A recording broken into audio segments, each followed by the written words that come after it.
Now we should be good.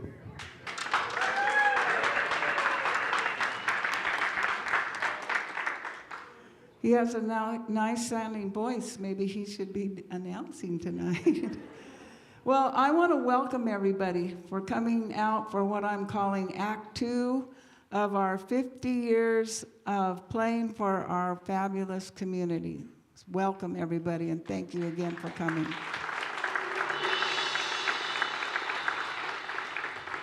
We had such a good concert in March, and I didn't think that it would be possible to repeat it. But then Aaron Johnson came to town and removed all doubt. So it's going to be a great one tonight. There are a couple of musicians that we would like to shine the spotlight on as our charter members of the band. They were here the first night on February 5th, 1976, that gave rise to the Bay Area Concert Band.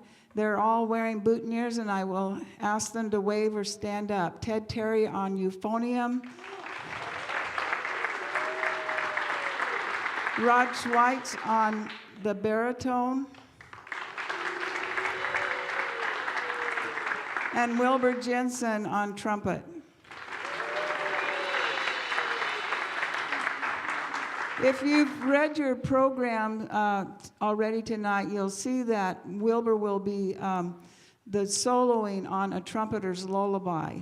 And the first time I heard him play this was when I was 4 years old in Washington Park in Portland, and it was so beautiful outside. I mean, have another sibling, my sister Mary, remembers being there too and listening to him play. And I thought, what a wonderful opportunity to have him do it again at Mingus on Saturday out in the park in the open. It's just a beautiful venue, but it'll be wonderful to hear him tonight.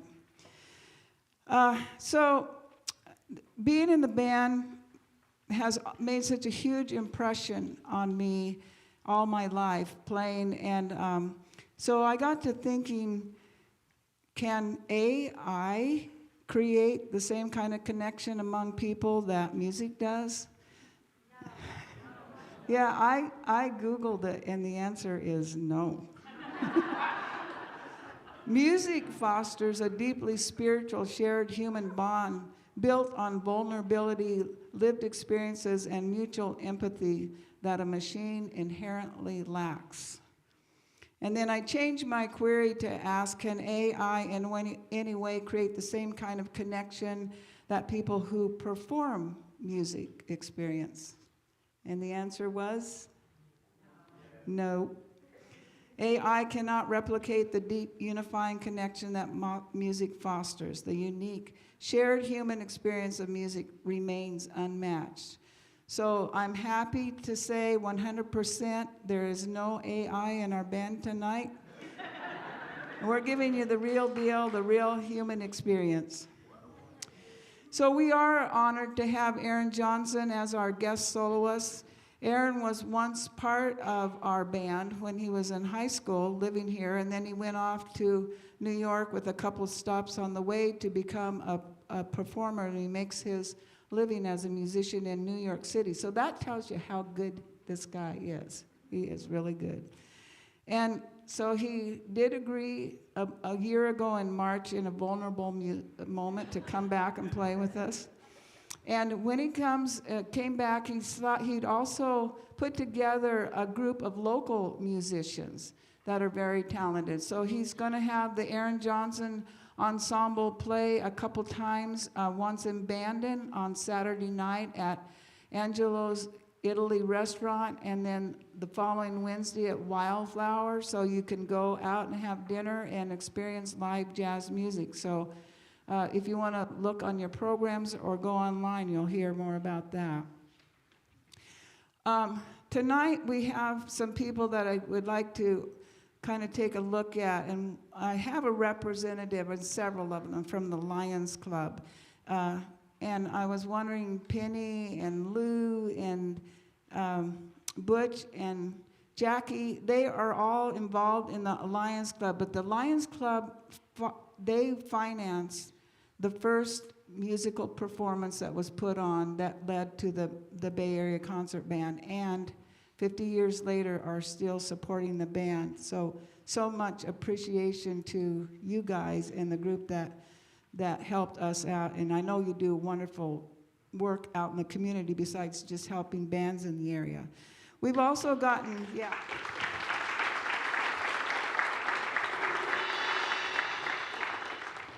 We've also gotten a lot of help from our sponsors and from our supporters in the community that give us grants, like the Bay Area Sportsman Association. They've been giving money to us since I've been president, and it's really helped us move along. So grateful to Butch, I know, and the other people on the board who have helped us. And the same thing is true of the Floyd Ingram Foundation. They've been supporting our youth concert that we put on in the spring and April for all the 5th graders in North Bend and Coos Bay. So that's been a wonderful thing for our community and will happen again next year. We have 3 people, Jenny De Leon, who's leaving, Doug Wangan back in the corner back there, and Christina Geierman that are leaving the band because they're moving, but we graduated them tonight, so they're all wearing their stoles. Easy to pick them out. I can't thank you guys enough, seriously. I look forward to you coming every time we have a concert. Many faces that are so familiar to me now over the years. It really means a lot to look out and see these familiar faces and to have your support from you financially and just by attending. So it means a lot, and very much appreciate you. As you go forth over the next couple of weeks, I hope you take in part of the OCMA different activities that they are offering. I feel like we work better together. And so I would like to begin, or end, I guess, by saying to you that the person that helped keeps us together is our esteemed director, Mr. Steve Simpkins.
The first election on tonight's program is entitled Glorious Revolution. Because we have just celebrated the 250th year since our country's founding, You might expect this work to be about our American Revolution, but it is not. It was inspired by the overthrow of King James II of England in what was later called the Glorious Revolution of 1688. Many in our band felt that this dramatic piece, with its powerful, ominous chords, poignant Celtic-style themes, and driving rhythms, would be just as applicable to our own revolution. Here is Glorious Revolution by Robert Sheldon.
All right, the composer of our next work, Eric Whitacre, took the classical music world by storm about 30 years ago with a wild satirical piece entitled Godzilla Eats Las Vegas.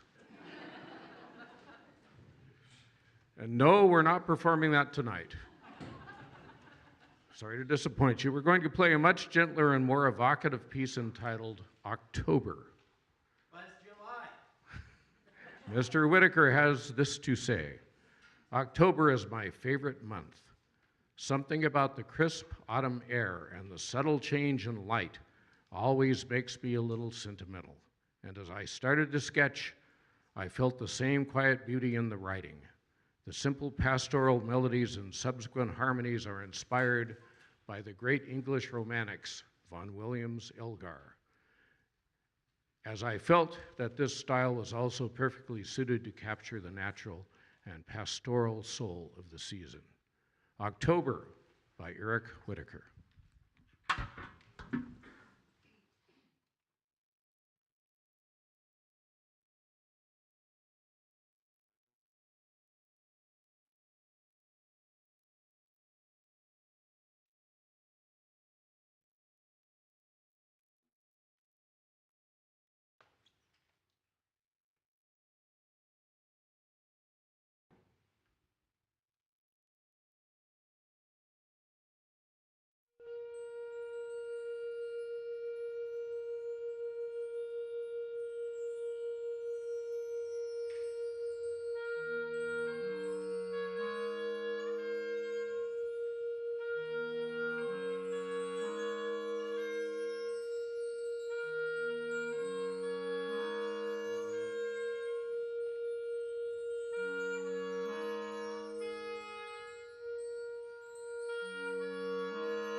Leroy Anderson was an American arranger, conductor, and composer who wrote dozens of popular orchestral works, including Blue Tango, The Syncopated Clock, and Sleigh Ride.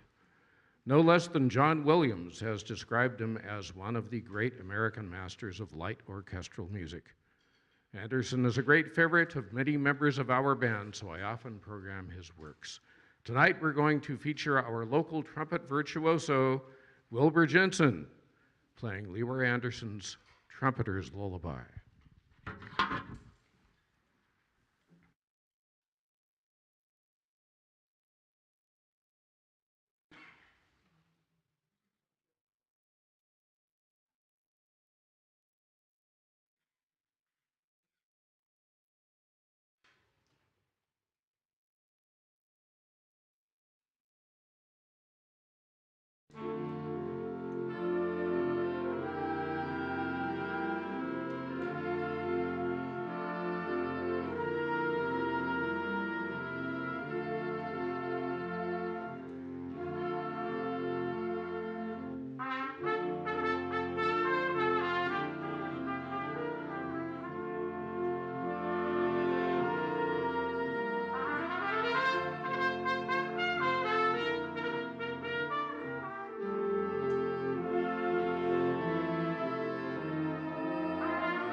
Bear in mind that Wilbur is 88 years old.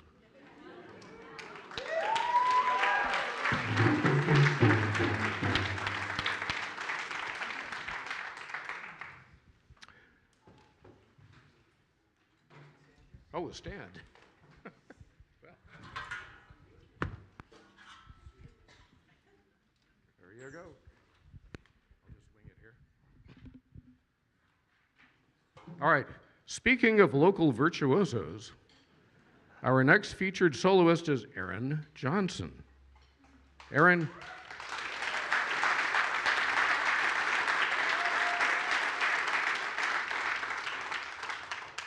Aaron grew up in Coos Bay and as a teenager played in all sorts of local musical organizations, including this band. Now he is a professional musician who performs in venues such as Lincoln Center and Radio City Music Hall in New York. You may read more about Aaron in the insert in your program. Aaron will play 3 numbers with us tonight, the first of which is Klezmer Fantasy. Klezmer, now, I didn't know this before. Klezmer is an instrumental musical tradition of the Ashkenazi Jews of Central and Eastern Europe. The essential elements of the tradition include dance tunes, ritual melodies, and virtuosic improvisations. These would be played at weddings and other social functions. You can think of klezmer as a sort of Jewish polka. Now here is Klezmer Fantasy by Marcel Sorer, featuring Aaron Johnson on the clarinet.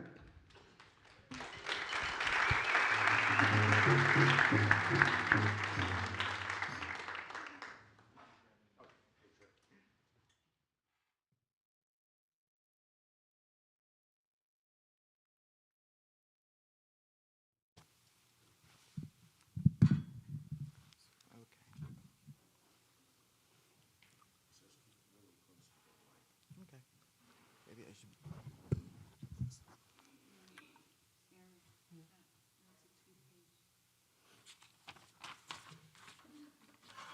I look right.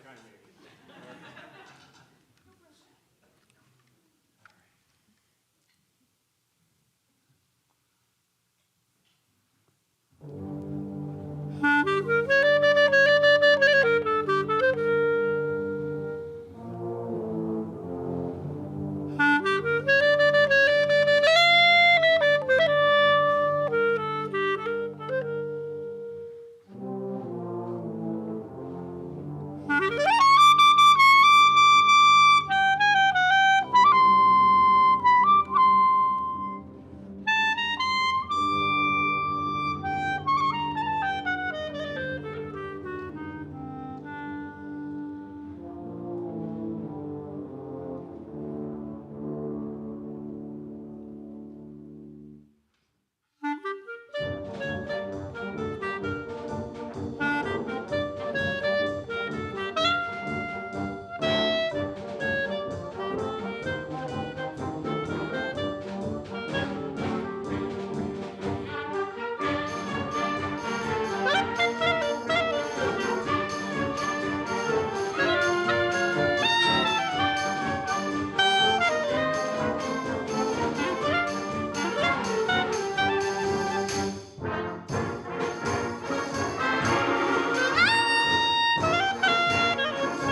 Now, I happen to know that Aaron is a huge fan of the great jazz standards of the big band era.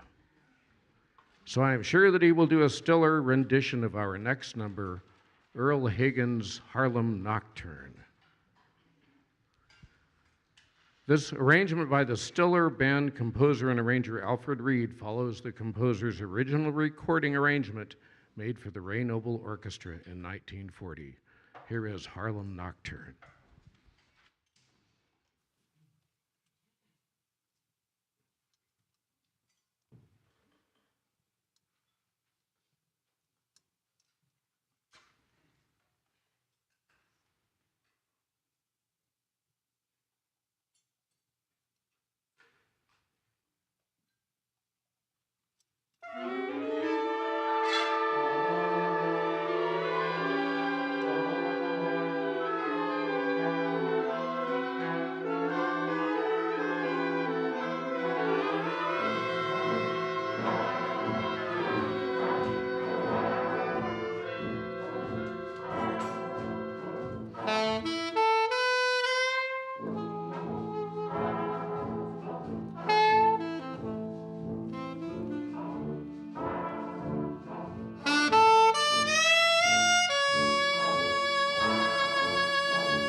You may be able to tell that his teacher was our own, the great Matt Utall.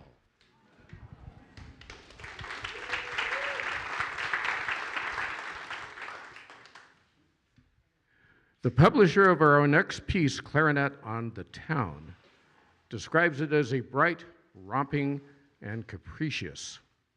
I think that is a pretty fair description. The composer Ralph Herman had a long performing career with various named bands, including Jimmy Dorsey. Later, he wrote arrangements for all of the major broadcasting networks before settling in as the musical director for ABC. He also wrote many works for the concert band. Here is Ralph Herman's Clarinet on the Town, again featuring Aaron Johnson.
to recognize some people who are very important to me growing up here. And I also prepared a 3 to 4 minute encore if you're willing to hear it. So, first of all, it was so wonderful growing up in this community of musicians because when I was growing up here, there was a community of older people that were trained in the true tradition of American music and bands. And these were incredible instrumentalists that took me under their wing as a young person and not only made me feel at home, but they made me feel as though I had something to offer the broader world as a human being. And I would like to, first of all, recognize my dear friend Judy Snyder, who is here, who's an alumnus of this band. I would like to recognize the late Dale Snyder, who was the person who recorded my first audition tape to Interlochen Arts Academy when I was 11 years old. And if it weren't for that tape, I don't know what I would be doing today, right? That was the beginning of it all. And to just show you how full circle this whole event and this community and these musicians are for me, Peggy didn't know this when she picked Harlem Nocturne for me to play, but the first song I ever played on a stage on my clarinet was at the behest of the late Chris Roseman at Southwestern Oregon Community College. They were having a talent show, and I had just gotten a clarinet, and I was obsessed with it. I didn't want to do anything but play the clarinet. And somebody in my family saw the talent show listing in the newspaper, and nobody thought that I would enter it. And I auditioned for it, and the problem was I couldn't read music. I learned how to do that later on. But Chris Roseman and Karen Frizzell sat in a room with me and taught me Harlem Nocturne by ear until I learned it, and then I played it on a talent show. So I have such history with so many people, and I would like to recognize some of these musicians. The late Les Simons, who sold me my first, my parents, my first wood clarinet. The late Ron and Marlene Carpani, who really meant a lot to this community of musicians. And in fact, this is Ron's alto saxophone that I played tonight on Harlem Nocturne. Of course, my teacher, who's been the North Star of my life, musically and especially personally, Matt Utall, who we lost a few years ago. As well as the late Arthur Brodsky, who was my clarinet repairman as a kid and would do all of these repairs on my instruments for hardly anything.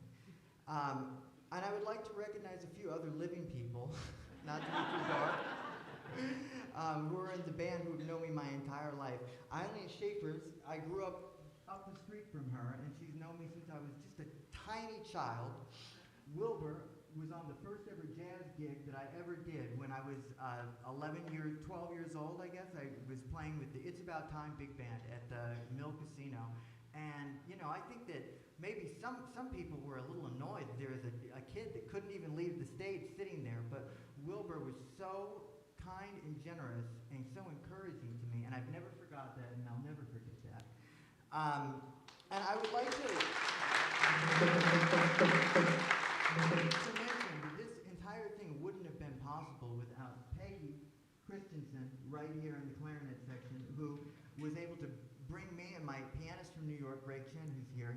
She was able to bring us out to do these jazz concerts as well as the concert band things. And of course, I have a long history with Steve Simpkins, from annoying him in his bookstore as a little kid, and him selling me things that no kid should ever see. No, I'm kidding.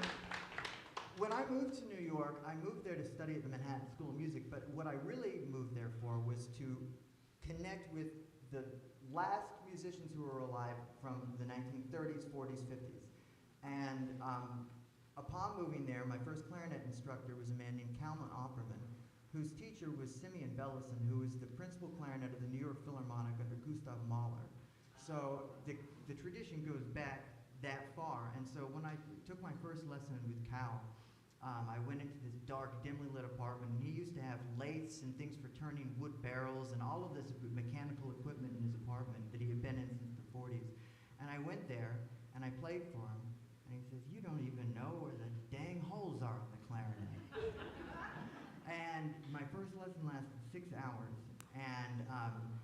And as he was a World War II veteran, and like in the Marines, they break you down to build you back up. And at the end of my first lesson, he called his wife in, and her name was Louise, and he called her Wheezy. And he said, Wheezy, someday this kid's gonna be one of the guys. And so now as I enter middle age, I finally feel like one of the guys. But it's not something that doesn't take daily upkeep and reflection. So I would like to play for you a piece that the late Calvin Opperman wrote for one of his students, Richard Stoltzman, who's a great clarinetist and world-renowned soloist. This is entitled Un Sol, or The Soul.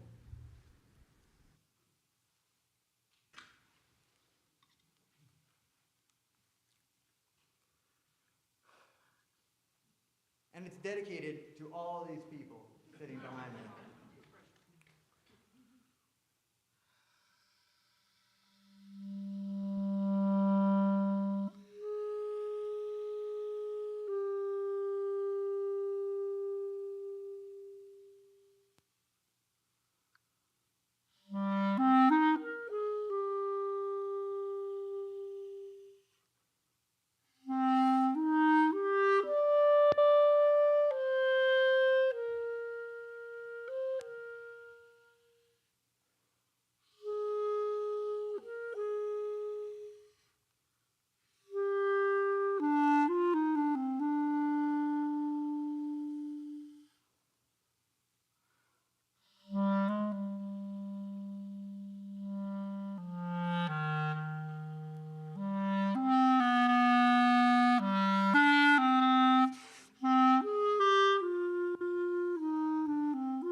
So if you're not sufficiently impressed with Aaron already, let me point out on the 3 solos that he played with us, he only had one very brief run through on Thursday night.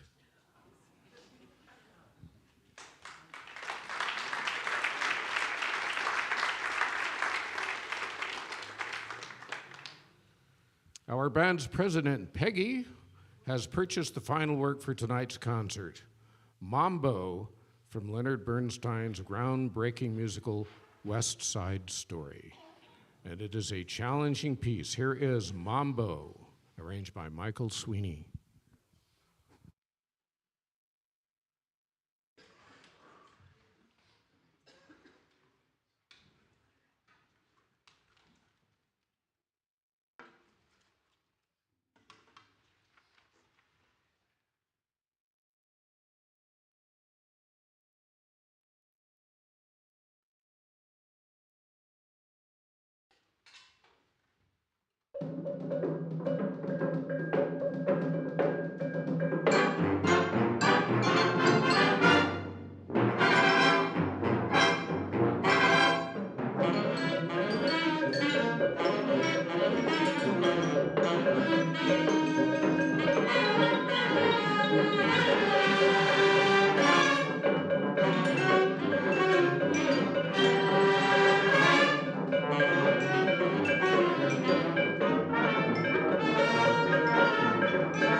Okay, if you insist, we've got one more.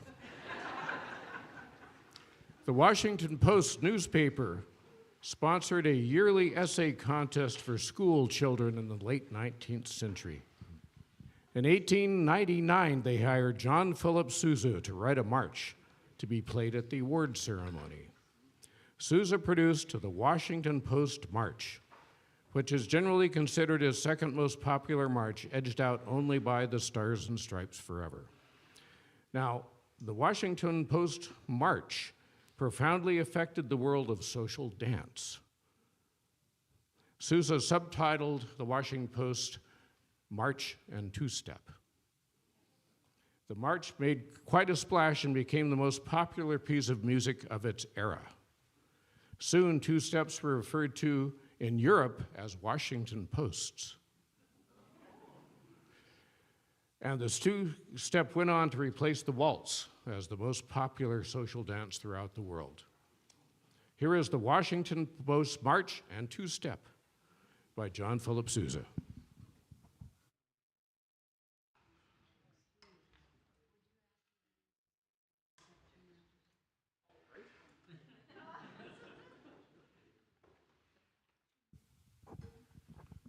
Peggy would like to all of you to stay for our reception for Aaron and Wilbur and all of you.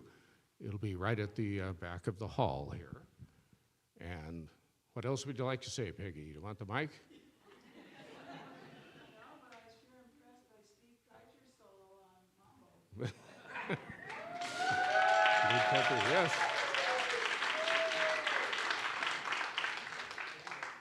And by the way, if you want to hear my other local band that I happen to lead on Friday night? Thursday night, okay. The 16th, come and hear the Swingin' in the Rain Big Band at the Hales Center for Performing Arts. 7 o'clock, yes. All right, thank you.